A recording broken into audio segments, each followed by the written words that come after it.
Dear students, हींअर असीं पढ़ंदासीं फर्स्ट लॉ ऑफ थर्मोडायनामिक्स के बारे में।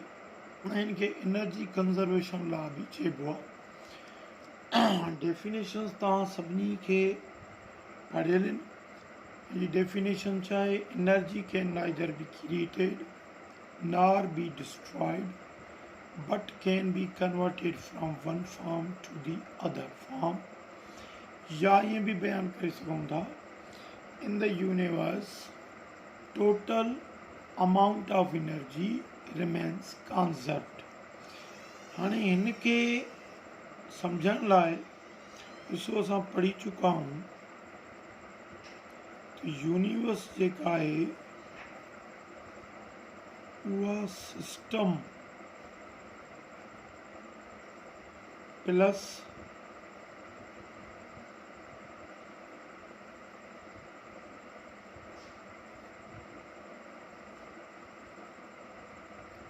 सराउंडिंग्स जी कॉम्बिनेशन आहे।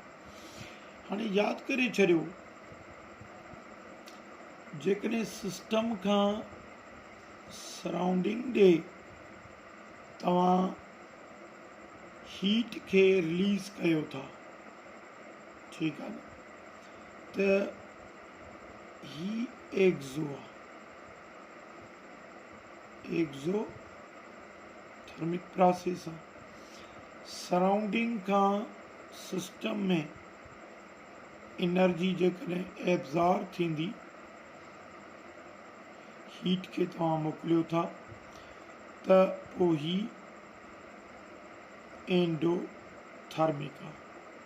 असां जनरली एंडो खे ईअं बयानु कंदा आहियूं त उहा चेंज जंहिंमें सराउंडिंग्स खां सिस्टम में कहिड़ी बि फॉर्म में एनर्जी एब्ज़ॉर्ब थिए, दैट इज़ एंडो।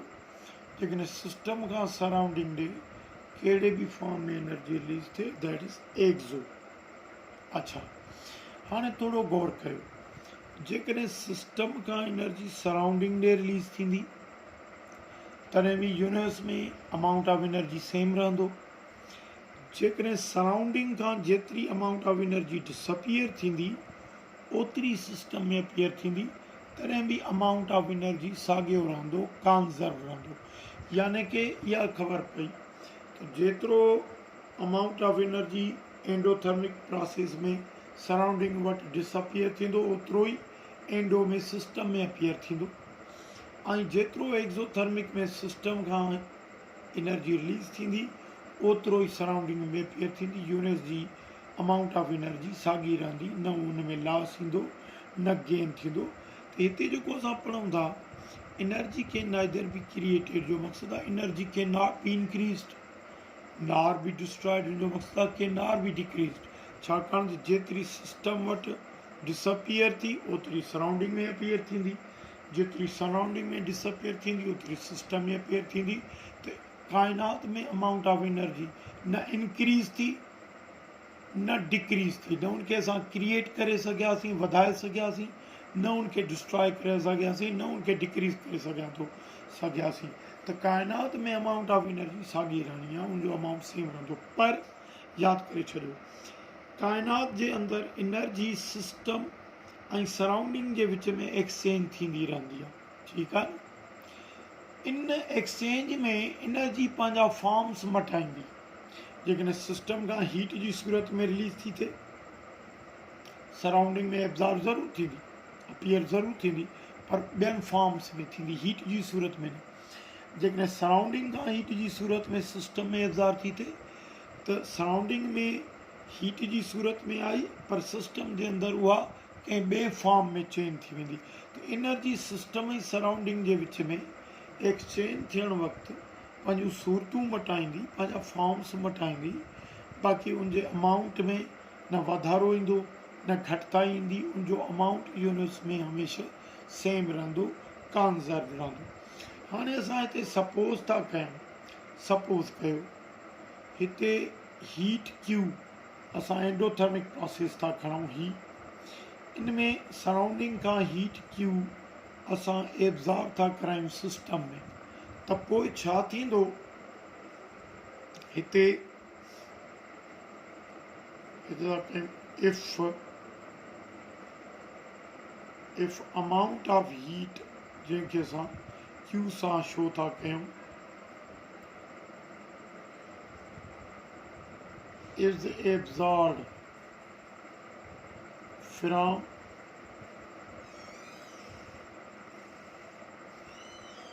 surroundings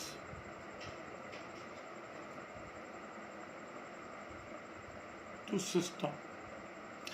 हाणे छा थींदो, सपोज कयो असां सिस्टम कयूं था हिकिड़ी गैस खे, हिते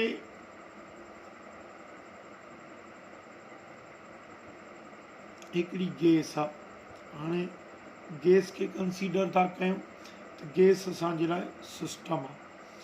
हाणे हर सिस्टम में हिकिड़ी एनर्जी स्टोर्ड थींदी आहे जंहिंखे असां चवंदा आहियूं इंटरनल एनर्जी।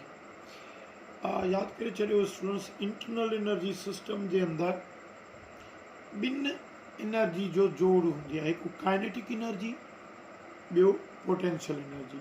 काइनेटिक एनर्जी यादि करे छॾियो, ही जेका इंटरनल एनर्जी आहे, internal energy is the sum of internal energy of system is the sum of kinetic energy of the particles and potential energy। kinetic energy जेका हूंदी पार्टिकल जे motion जे करे हूंदी आहे, तव्हांखे ख़बर आहे त पार्टिकल में मोशन्स रोटेशनल थींदा आहिनि, वाइब्रेशनल, ट्रांसलेशनल, ऐं पोटेंशियल एनर्जी थींदी आहे due to the attractive forces present between the particles. त हिननि ॿिनि एनर्जी जे जोड़ खे असां चवंदा आहियूं इंटरनल एनर्जी।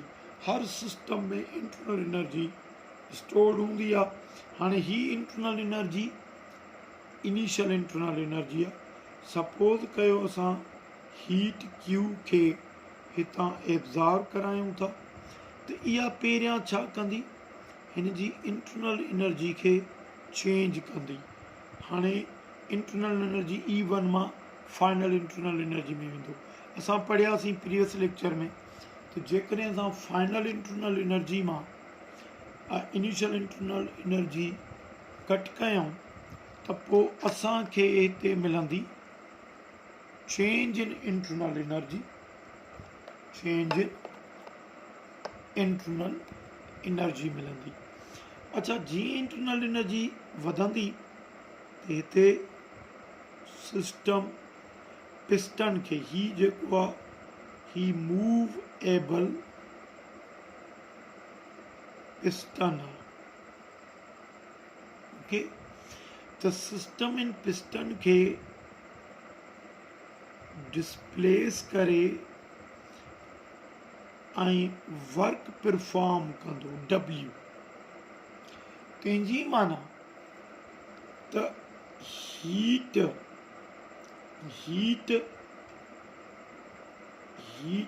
असां एब्ज़ॉर्ब कराईसीं,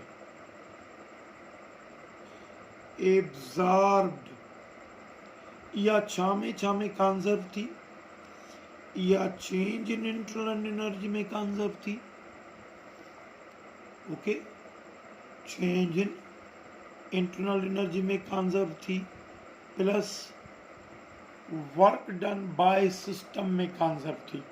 यानी कि तव्हां ॾिसी सघो था हिते सराउंडिंग खां त ही हीट क्यू जी सूरत में आई, हीट जी सूरत में ही एनर्जी आई, पर जॾहिं सिस्टम में अपीयर थी त उन पंहिंजूं सूरतूं मटायूं, कुझु उन जी सूरत सिस्टम जे इंटरनल एनर्जी खे चेंज करण में कन्वर्ट थी, तो कुझु वरी उन हीट खे सिस्टम वर्क करण में इस्तेमालु कयो। हाणे ही थर्मल एनर्जी आहे, ही इंटरनल एनर्जी आहे। इंटरनल एनर्जी जी तव्हांखे मां ॻाल्हि ॿुधाई त internal energy kinetic energy potential energy जो जोड़ आहे, ठीकु आहे। हाणे जेकॾहिं मैथमेटिकली इंटरनल एनर्जी असां जी रिलेशनशिप कढूं विथ थर्मल एनर्जी सां त पोइ असां चई सघूं था Q माइनस W, यानी कि थर्मल एनर्जी मां वर्क जेकॾहिं तव्हां सबट्रैक्ट कंदव त तव्हांखे छा मिलंदी, इंटरनल एनर्जी मिलंदी। हाणे हिन इक्वेशन असांखे एनर्जी कंज़र्वेशन सेखारी, हिन इहो सेखारियो त जेकॾहिं सराउंडिंग खां एनर्जी हीट जी सूरत में असां सिस्टम जे अंदरि एब्ज़ॉर्ब था करायूं त सिस्टम जे अंदरि जॾहिं उहा वञे थी त उहा हीट पंहिंजे पाण खे हिन ॿिनि फॉर्म्स में कन्वर्ट करे थी। इहा ई एनर्जी जी कंज़र्वेशन आहे। Energy can neither be created nor be destroyed but can be converted from one form to an other form। अच्छा, हाणे असांखे ॾिसणो इहो आहे त हिते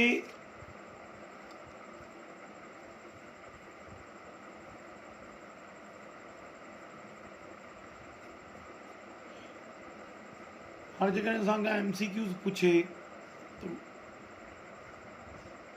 सम of kinetic energy and potential energy of system is called internal energy, या हिन मैथमेटिकल एक्सप्रेशन दे अचो if work done by the system is subtracted from heat absorbed we will get internal energy. हाणे असां हिते इहो ॾिसंदासीं what is nature of work.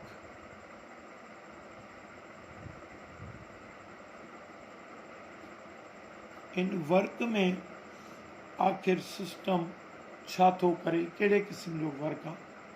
ही वर्क प्रेशर वॉल्यूम वर्क आहे। कीअं, ॾिसो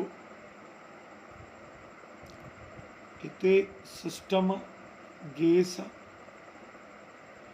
गैस जा मॉलिक्यूल्स आहिनि, ही मूवेबल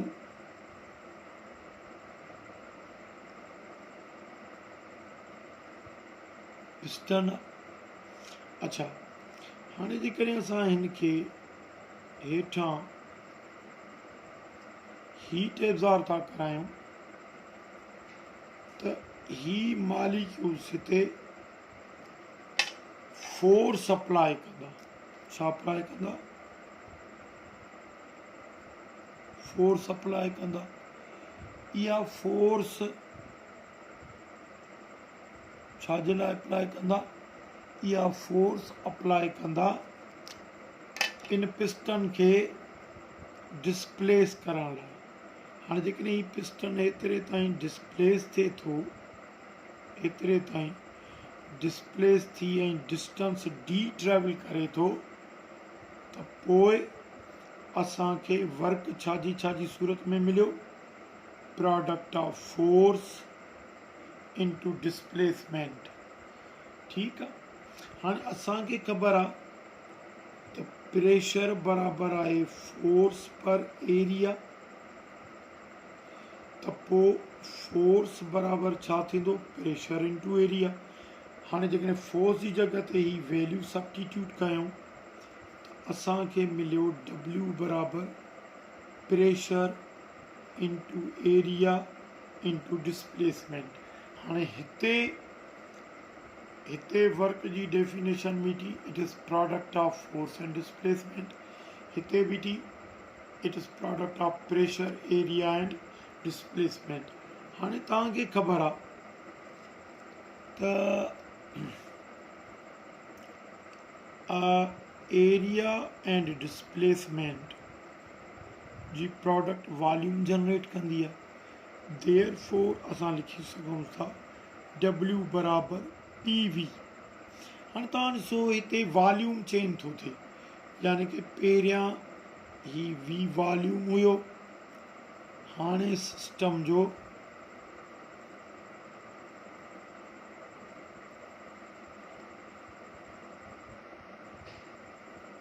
वॉल्यूम जेको आहे वो चेंज थी चुको। तो लिहाज़ा असां चई सघूं था त हिते सिंस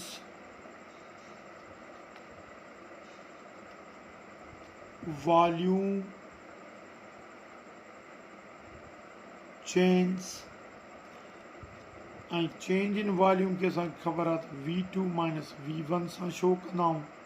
त लिहाज़ा असां लिखी सघूं था W बराबरि P into bracket V2 minus V1। ऐं तव्हांखे ख़बर आहे त V2 माइनस V1 जेको आहे डेल्टा V खे शो कंदो आहे। लिहाज़ा W बराबरि P डेल्टा V। त हिन मां असांखे ख़बर पई त हिन वर्क में सिस्टम छा थो करे। हिन वर्क में सिस्टम यानी कि गैस प्रेशर खे कॉन्स्टेंट रखी वॉल्यूम चेंज करे थी। सो प्रेशर चेंज नथो थिए छाकाणि त प्रेशर त P1 खां P2 थिए ई कोन थो, सिर्फ़ु वॉल्यूम चेंज थिए थो जेको डेल्टा V सां शो कयो वियो। त माना हिन वर्क में असां इहो चई सघूं था by keeping the pressure constant gas changes its volume। अच्छा हाणे जॾहिं असां इहो सिखी वरितो त वर्क जी जेका वैल्यू आहे, वर्क जी वैल्यू P डेल्टा V आहे, त पोइ देन जेका एक्सप्रेशन करे आयासीं first law of thermodynamics Q बराबरि delta E plus W can be written as, असां कीअं रिटन एज करे सघूं था Q बराबरि delta E plus P delta V। छाकाणि त P डेल्टा V जेका आहे उहा W जी क़ीमत आहे। त ही सेकंड फॉर्म आहे फर्स्ट लॉ ऑफ थर्मोडायनामिक्स। ही फर्स्ट फॉर्म हुयो, ही सेकंड फॉर्म थियो। अच्छा हाणे असांखे इहो ॾिसणो आहे त जेकॾहिं असां सिस्टम में कॉन्स्टेंट वॉल्यूम ते हीट एब्ज़ॉर्ब करायूं था त पोइ उनजी कंज़र्वेशन छा थींदी। कॉन्स्टेंट प्रेशर ते एब्ज़ॉर्ब करायूं था त पोइ उनजी कंज़र्वेशन छा थींदी। हाणे ॾिसो असां हिते था कयूं heat Q absorb at constant volume.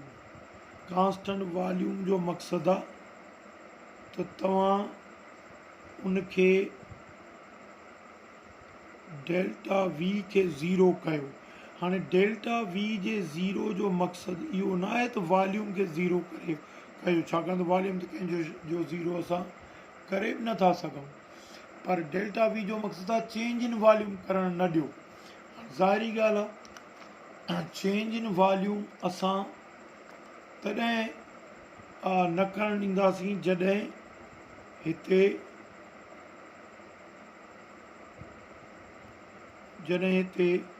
असां हिकिड़ो फिक्स्ड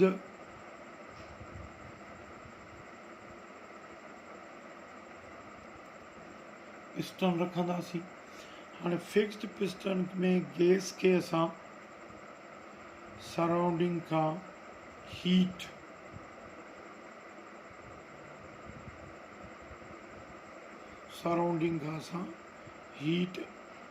ॾियूं था। अच्छा इहा हीट जेका हूंदी कांस्टेंट वॉल्यूम ते आहे, जंहिंजे करे हिते हीट खे असां QV सां शो कंदासीं। त पोइ ही हिते फ़क़ति इंटरनल एनर्जी खे ई चेंज करे सघंदी, जॾहिं त प्रेशर वॉल्यूम वर्क डन बिल्कुलु ई न थींदो। यानी कि हिते असांखे छा मिलंदी कंजर्वेशन, त heat absorbed at constant volume is only conserved into change in internal energy of the system. अच्छा, इन्ही खां पोइ असां ॿी एप्लीकेशन ॾिसंदासीं। If heat Q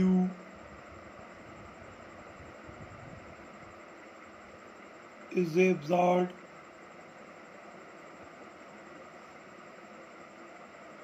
into system at constant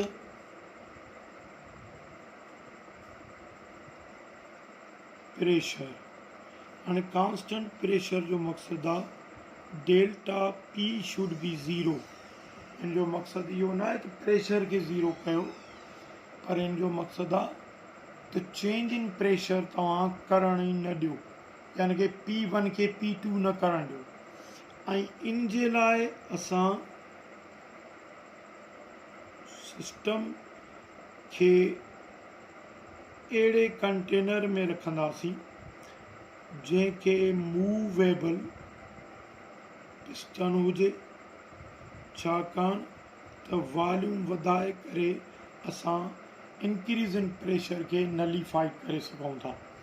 हाणे जीअं असां हिते heat Q eight constant pressure absorb कंदासीं, गैस पंहिंजी इंटरनल एनर्जी खे चेंज कंदी, यानी कि असांखे हिकिड़ी कंजर्वेशन मिली डेल्टा ई में।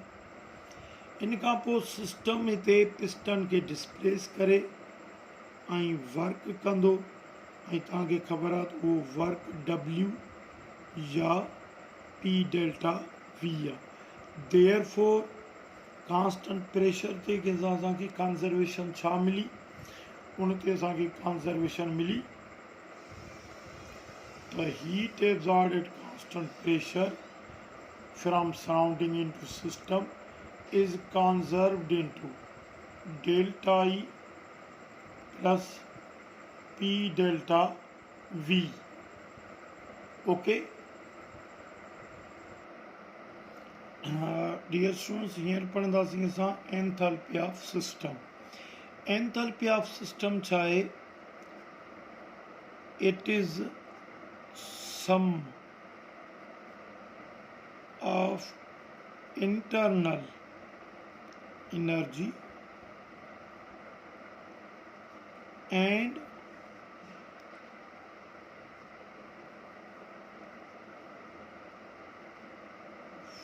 work done and working ability and working ability of system। System जी इंटरनल एनर्जी ऐं सिस्टम जी वर्किंग एबिलिटी के जे सम खे असां चवंदासीं एंथैल्पी। हाणे असां पढ़ी आया आहियूं त W बराबरि PV आहे। देयरफॉर असां चई सघूं था enthalpy is the sum of internal energy and pressure volume work done working ability of system. अच्छा, एंथैल्पी जेका आहे, enthalpy as state function. So enthalpy state function आहे, छाकाणि त its values depends upon initial state of system and final state of the system. हाँ, जेकॾहिं initial enthalpy initial state में असां इनिशियल एंथैल्पी ते गौर कयूं, H1 इन जो वैल्यू थींदो E1 plus PV1 and final state में जेका एंथैल्पी असांखे मिलंदी उहा हूंदी E2 प्लस PV2। अच्छा, हाणे चेंज इन एंथैल्पी ते अचूं, छाकाणि त असांखे ख़बर आहे त change in enthalpy change in state जो नालो आहे। त चेंज इन एंथैल्पी यानी कि डेल्टा H। ॾिसो, तव्हां प्रीवियस लेक्चर में असां सिखी आयासीं तो change in enthalpy change in state of system जो नालो आहे। हाणे ऐं उहा चेंज इन स्टेट कीअं कढंदा आहियूं असां कढंदा आहियूं डेल्टा H बराबरि H2 माइनस H1। हाणे हिन ते असां हिनखे चई सघूं था it is change in enthalpy। what is change in enthalpy? It is difference between final and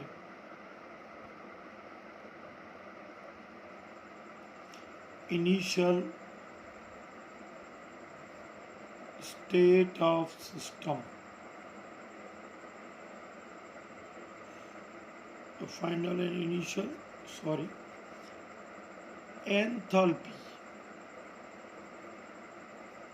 enthalpy of system।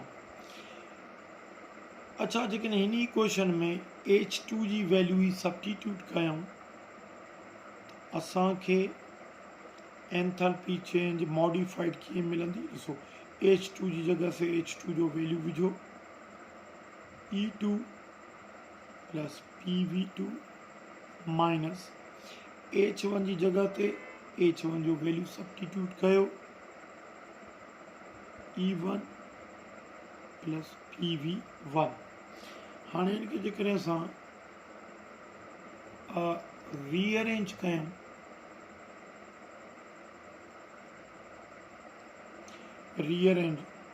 तो पोइ डेल्टा H बराबरि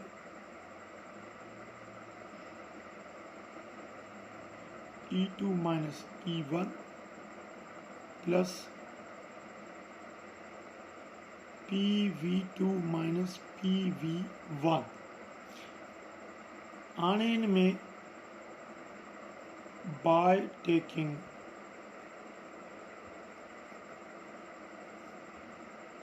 P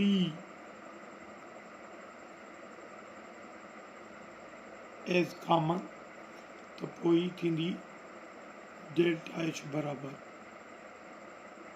डेल्टा E, छाकाणि E2 माइनस E1 ई जेका है ये डेल्टा E के शो कंदी प्लस P कॉमन निकिरी आयो into bracket V2 minus V1 यानी कि डेल्टा H थी delta E plus P delta V। हाणे इन हिसाब सां असां हिन में असां चई सघूं था therefore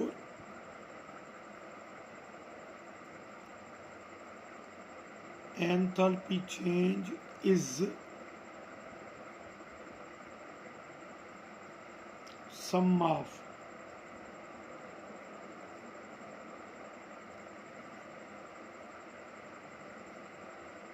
change in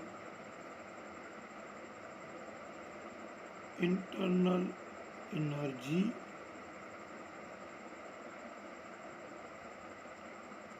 and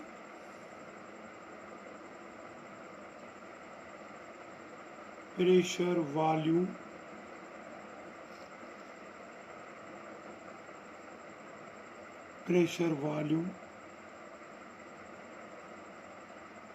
work done by system। Okay, अच्छा, प्रीवियस लेक्चर्स में असां पढ़ी आयासीं तो डेल्टा E हाँ 3 डेफिनेशन था वञूं प्लस P डेल्टा V ही value conservation of heat absorb at constant pressure ते हुयो। तो उन जे करे असां लिखी सघूं था न, तो delta H is equal to heat absorb at constant pressure. तंहिंजी माना त असां इनखे चई सघूं था त it is thermal change at constant pressure when heat is absorbed into system from surrounding। तो इन मां साफ़ ज़ाहिर इहो थियो त असां जेको बार बार पढ़ूं था एनर्जी कंजर्वेशन, हाणे असां इन नतीजे ते पहुतासीं त जॾहिं हीट एब्जॉर्ब थिए थी सराउंडिंग खां सिस्टम में, त उहा सिस्टम जे एंथैल्पी चेंज में कंजर्व थिए थी। ॾिसो असां ही सिखियोसीं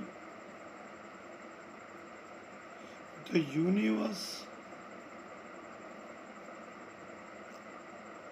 सिस्टम प्लस सराउंडिंग्स जी कॉम्बिनेशन है। हाँ जेकॾहिं सराउंडिंग खां हीट अचे थी तो सिस्टम जे अंदर उहा डेल्टा एच में एंथैल्पी चेंज में कंजर्व थिए थी।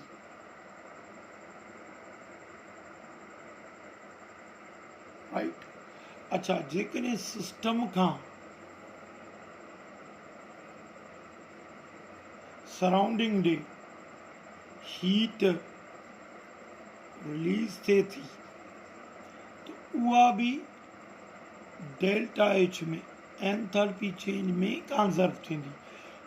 फ़क़ति फ़र्क़ु इहो थींदो त एंडोथर्मिक प्रोसेस में ही पॉजिटिव मिलंदी ऐं एक्ज़ोथर्मिक प्रोसेस में ही असांखे नेगेटिव मिलंदी। तंहिंजी माना त कांस्टेंट प्रेशर